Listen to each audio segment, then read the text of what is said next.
What's going on, everyone? Juicebags here, and welcome back to the channel.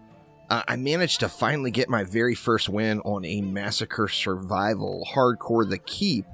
I was quite stubborn with it, refusing to not do it on Hardcore, etc. So it took me a little bit longer than I had hoped. A whole lot of fails.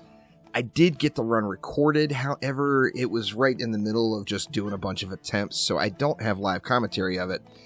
However, I did want to throw the video up there. So starting things off, I went with Fusion Wisps. So Fusion Wisps from the Warden here. Taking a look at the stats, that's what I had. Now, all of the gear I do have is from Ancient Dragon bonus waves or under. So some of them are decent sets that are getting close. Others were not quite there. But this is all Ancient Dragon gear or under, so nothing that would require doing the keep. I probably did get a couple of accessories here and there just from the failed attempts during waves. But that is a look at my wisps. Those were fused wisps, of course. Now taking a look at my sludge launchers. I did use sludge launchers as well. The wisp set was a little better than the sludge launcher set, so I ended up going heavy on the wisps instead. Once again, everything is Ancient Dragon bonus wave gear or lower. Went with that for the sludge launchers. Now, I did use ensnare auras, however, I don't have fused ensnare auras, so obviously you're going to get a much greater benefit if they are fused. That is a look at the ensnare auras I used. Everything was dumped into range just to try to pump the range up a little bit more.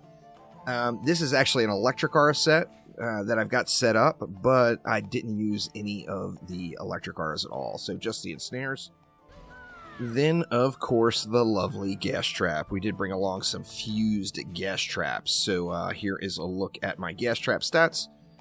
Pumped as much as possible into range. I did have a few points into power here, because every once in a while I do like to throw down explosive traps, and to be completely honest, I didn't realize those 280 points were into power, or I would have taken them out and put them into range as well. But that is some fused gas traps. And then some regular old buff beams. Once again, not fused on this one either. However, just basically focus in power. I've got most of my stat into power, so this is actually my highest main stat hero, I believe. Maybe the wisps were a little higher, I'm not positive. But here are my buff beams, and these were not fused. Now, when doing the build, I had 3 DU left over that I wasn't sure what I wanted to do with. So, with that in mind, I brought along some walls. It's not a very good waller at all. It's not a fusion waller. Only 6,000 fort with everything possible dumped into fort. So, it was kind of a thrown-together piece of gear, and I treated the Squire blockades more as like a disposable defense that's just going to buy me a couple of seconds each wave. So I did have to rebuild them several times throughout the wave. And then, last but not least, I DPS'd on my rogue. Let's check him out. Oops, a wrong button. Let's go with that one instead.